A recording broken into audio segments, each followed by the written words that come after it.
Satnam, I'm Navkiran. Satnam, I am Satya. We want to share more deeply about the Divine Touch training and about the levels that we are teaching in this course. But first, I would like to guide you in a pranayama exercise, in that experience that we can go deep through our breath in touching an inner state of consciousness and presence. Yes? So I invite you to sit in a comfortable way. We can bring Yan Mudra. Yes, let's press thumb and index finger with a elbow straight, back straight. Lift your chest, bring your chin in, and roll your eyes to your third eye to expand the mind through Ajna Chakra. So from here, we're going to start whistling while we inhale. It's going to look like this.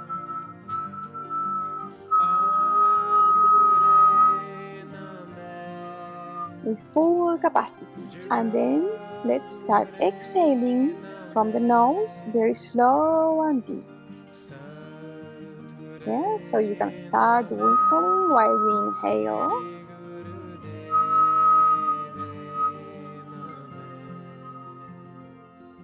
And exhale through nose. So use all your capacity, fill your lungs of air while you whistle. Expand your abdomen. Open your chest, stretch your back. Yes, and hold your eyes in your third eye. And very slow and deep exhale. Pull your navel in so you exhale completely all the air out. And continue.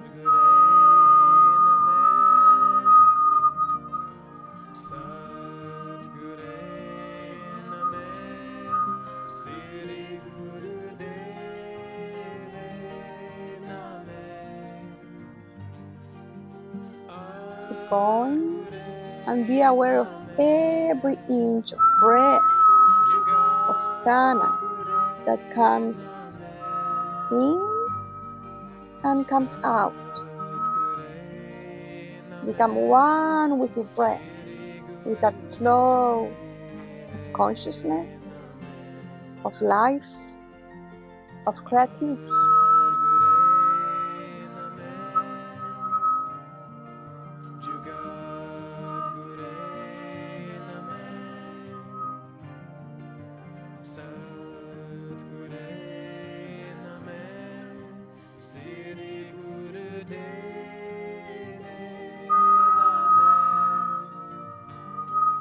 If the thoughts are coming, just allow them to go away, and keep focusing your breath and in expanding your mind through your third eye.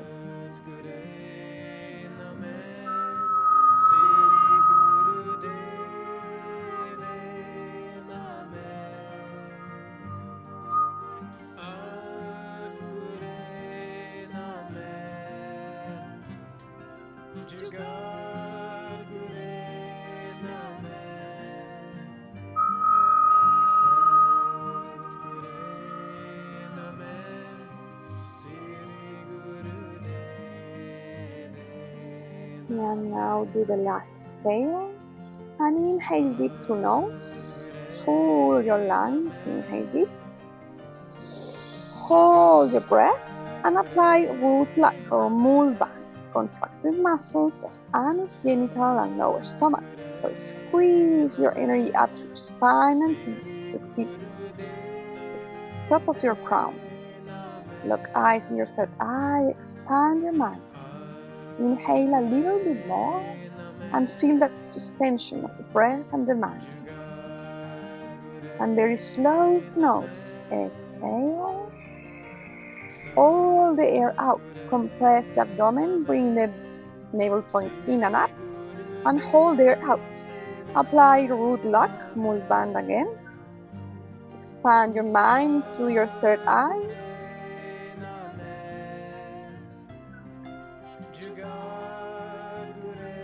And now very slow through nose, inhale. Exhale. Relax your breath and be aware of your new state, of that silence within, of that space and your presence.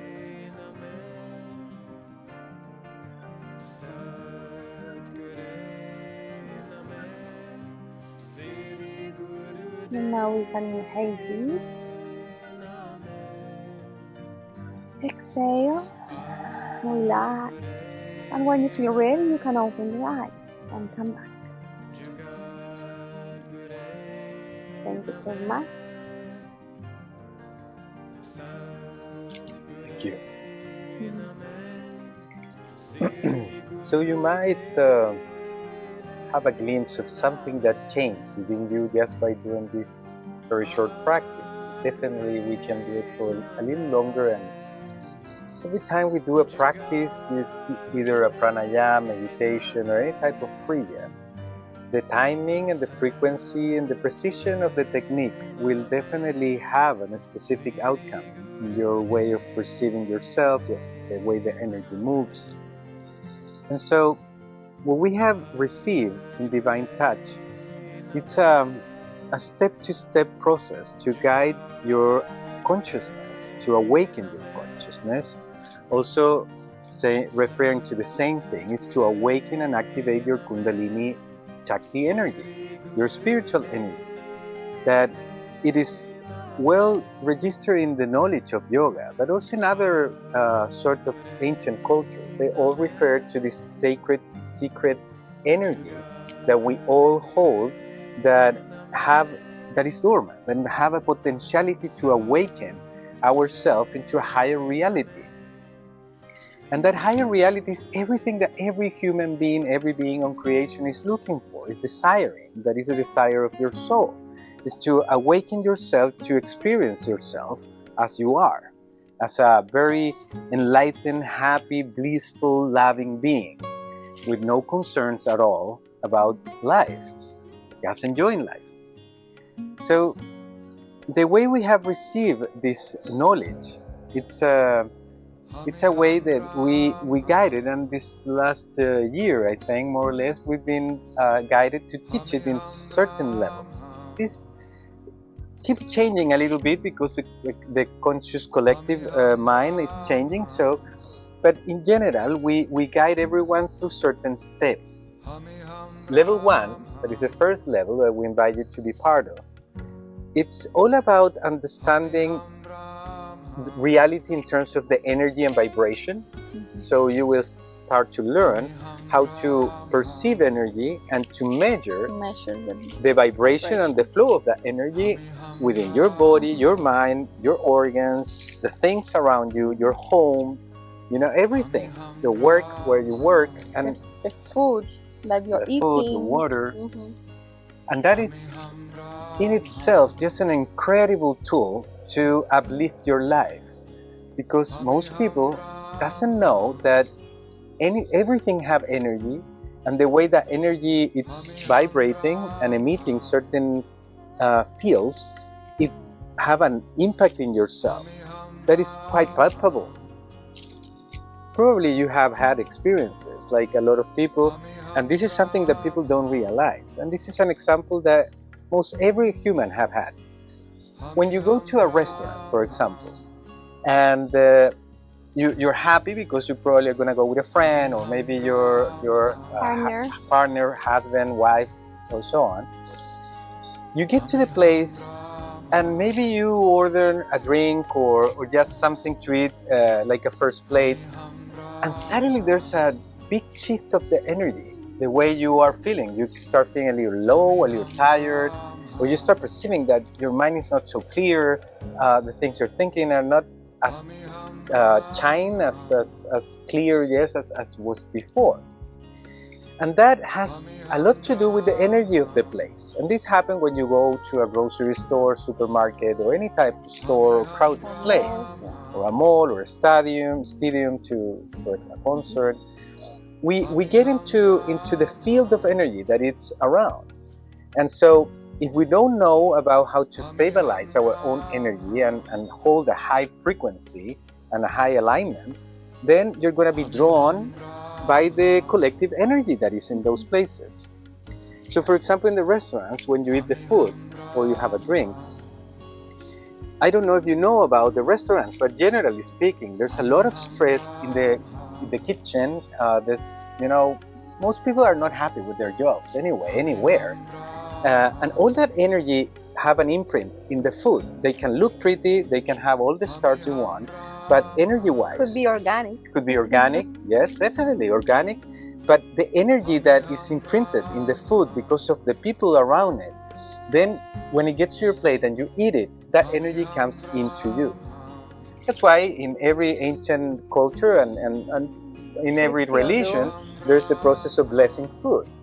There needs to be a certain degree of understanding how to make that happen. So when you bless it, you clear the energies and you bring harmony to that field that is around the food, and then you eat it. And that's a totally different experience. So what we teach in this first level is to you to be aware and have awareness about how your environment affects your life, your behavior, the state of your energy. And we teach you how to even measure that. We teach people to use, for example, the pendulum, a very simple tool to tap into the subtle energies that you might not be at that moment fine-tuned to feel. But it is kind of easy to feel it if you practice a little bit, and that's what we teach also through the different levels. So with the use of pendulum and certain charts and certain fields of information, we teach you how to learn everything that affects you. And furthermore, we teach you certain ways of changing the vibration and the flow of the energy of things and places, so you can have a more holy place, a more refined energy around you. And we take this even further.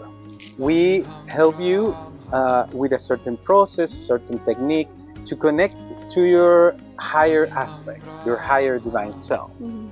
And that is just another tremendous step in our journey to self-discover and to understand the path we need to take in our life to be happy, be successful in every possible way. Sorry, we usually struggle sometimes to receive answers.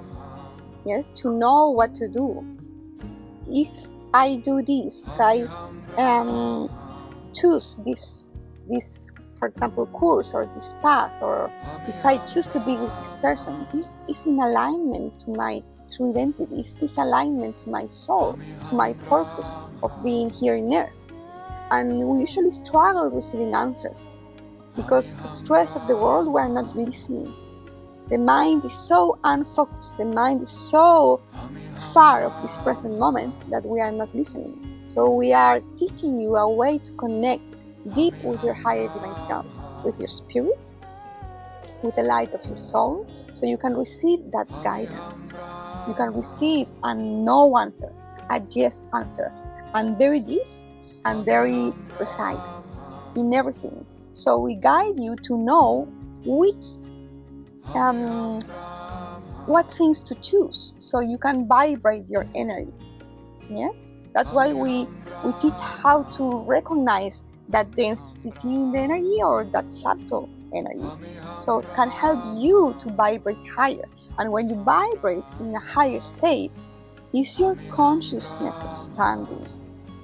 Yes? Expansion of consciousness is equal to a higher vibration. So what we want you to know is to really go into the energy world, to go into an expansion of consciousness that is also coming in the next levels. Right. That's why we call it divine matrix communication.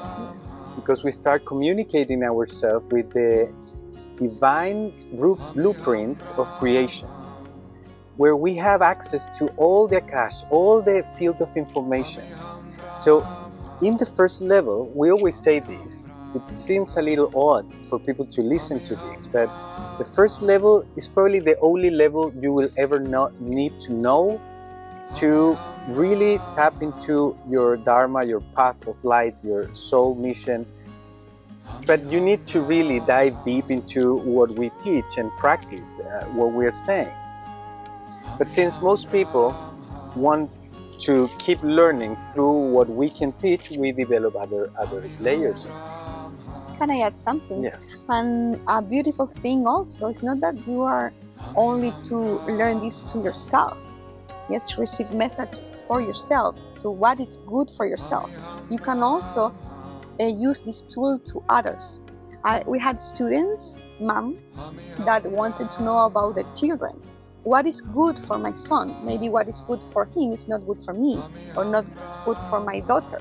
So we can connect with the higher divine self of them, or my parents, or my grandmother, or my partner, and to know what is good for them too. Mm-hmm. And so there's a lot of more interesting things about this first level, but we wanted to tap into a little bit of what is the focus of this first level. So for you to have a deeper understanding, of course, if you have questions, you can send us to us. There's more information in our website about this. But it's really a very profound change of perspective of your life. And that is just the beginning. It's the first step. It's the baby step. If we talk about the entire, process of awakening our consciousness and bringing this enlightened being to be part of ourselves. So the second level, after you practice this one and really embody a little bit the teachings in this first level that is already very big, most people are interested in going to the next levels. And so when you already have this a little bit of mastering, with your pendulum and reading information, energies, receiving information, and so on, you will start noticing that you will find through your search of the energies around you and within your energies that are not easy to hear. Although I have to say that in the first level, and I mentioned this, we will give you symbols. And one of the symbols, we call it the Christic light symbol, is probably the one that most people are related with, and they really enjoy it because the profundity of the impact of that Christ consciousness light symbol it's very inexplicable for most people what it does. But it brings energy, harmony, and increase the vibration of things. But so when you're tapping into the field of creation and you will start learning the things that you are creating in your life, there will be certain things that are very difficult to work with, very dense energies, very, we can even say dark energies. And it has to be with the subconscious collective mind. Yes, most of it is just the way we have thought to create the earth and the experience of humans. This world or this dream or this illusion. Right.